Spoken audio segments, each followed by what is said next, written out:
샬롬. 오늘도 우리 주의 평강이 여러분의 삶에 함께 하시기를 진심으로 축복합니다. 오늘 우리에게 주시는 하나님의 말씀은 누가복음 19장 11절로 27절의 말씀입니다.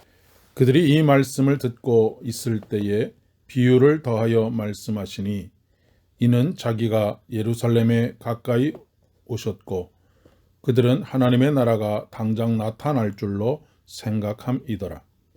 이르시되 어떤 귀인이 왕위를 받아가지고 오려고 먼 나라로 갈 때에 그 종 열을 불러 은화 10문화를 주며 이르되 내가 돌아올 때까지 장사하라 하니라.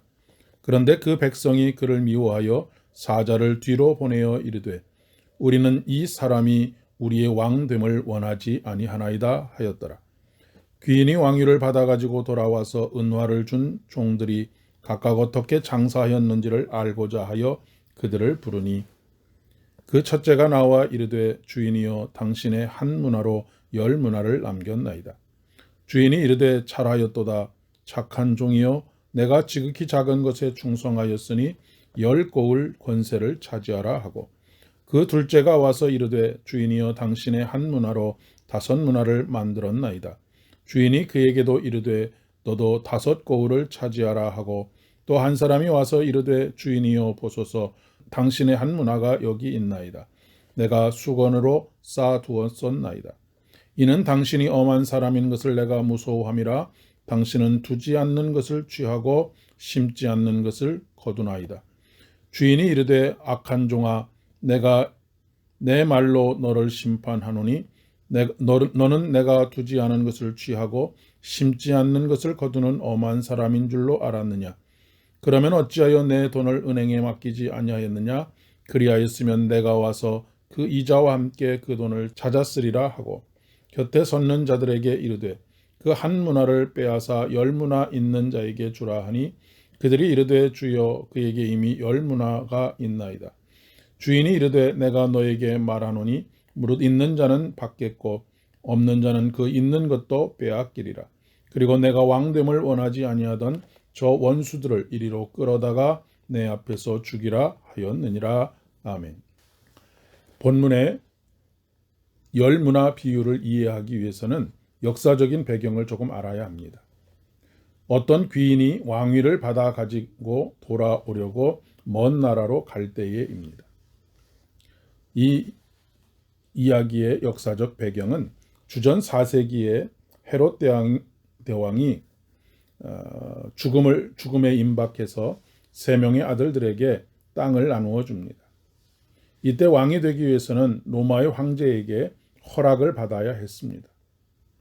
그 중에서 남쪽 유대와 사마리아를 통치하게 될 헤롯 아켈라우스는 성품이 매우 잔인했고 폭정을 자행했습니다. 그래서 헤롯 아켈라우스가 로마 황제에게 왕으로 인정을 받기 위해 떠났을 때 유대인들은 뒤에서 그를 왕으로 인정하지 말아줄 것을 로마 황제에게 요청하기 위해서 50명의 사절을 보냅니다. 그리고 결국 로마의 황제는 유대인들의 요청을 받아들여서 그는 왕위에 오르지 못하게 되었고 단지 그 땅을 통치하게만 되었습니다. 그런 상황에서 그가 신하들에게 여러 가지 일을 맡기고 떠났습니다. 신하들은 어떤 태도를 취했을까요? 아켈라우스가 분봉왕이 되어서 돌아올 수 있을까 없을까를 확신할 수 없는 상황이었습니다. 그러니 기회를 조금 보려고 생각하지 않았겠습니까? 확신한 사람들은 어쨌든 성실하게 주어진 임무를 수행했을 것입니다. 하지만 그렇지 않고 확실하지 않다고 생각한 사람은 괜한 헛수고를 하지 말자고 생각했을 것입니다. 이런 상황을 비유에 사용하고 계신 것입니다. 예수님께서 십자가로 인해 죽으시고 부활하셔서 하늘 보좌에 앉으셨다가 후에 심판주로 오십니다. 공통적으로 적대자들이 있습니다. 예수님을 왕으로 인정하지 않으려고 하는 사람들입니다. 예수님을 왕으로 인정하지 않으려고 하는 자들은 문화를 수건에 싸서 숨겨두었던 종이 말하는 것처럼 예수님이 엄한 사람, 즉 비정한 사람이고 고리대금업자와 같고 농민들을 수탈하는 사람처럼 여겼습니다. 그러나 그를 신뢰하고 따르는 사람들이 있었습니다. 그들은 예수님께서 반드시 다시 오실 것을 믿고 충성을 다한 사람들입니다. 예수님께서 종들에게 물으시는 것은 각각 어떻게 장사하였는지를 알고자 하여입니다. 이 말은 얼마나 많이 벌었느냐를 보려고 하는 것이 아닙니다. 얼마나 많은 거래가 있었는지를 알아보고자 했다라고 하는 뜻입니다. 거래가 많았다는 것은 무엇을 의미하는 것일까요? 성실하게 쉬지 않고 일했다는 것입니다. 그래서 그들의 수고에 대하여 지극히 작은 것에 충성하였다라고 칭찬하고 계신 것입니다. 그러나 악한 종은 최소한의 노력도 하지 않았습니다. 은행은 환전상을 의미합니다.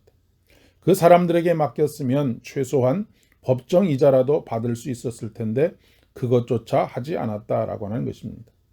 왜 그랬을까요? 예수님이 다시 오지 않으실 것이다라고 생각했기 때문입니다. 또한 왕이 되기를 원치 않았기 때문입니다. 예수님께서는 분명히 다시 오십니다. 예수님은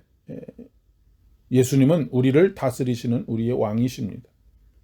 이것을 믿는다면 우리는 성실하게 충성을 다하여 우리의 삶을 살아가야 합니다.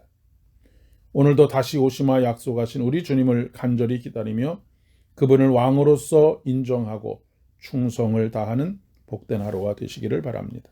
기도하겠습니다. 은혜가 풍성하신 주님, 온전히 우리 주님을 우리 자신의 왕으로 모셔드리고 당신에게 당신이 맡겨주신 모든 우리의 사명들을 충성함으로 열매 맺기를 소망합니다.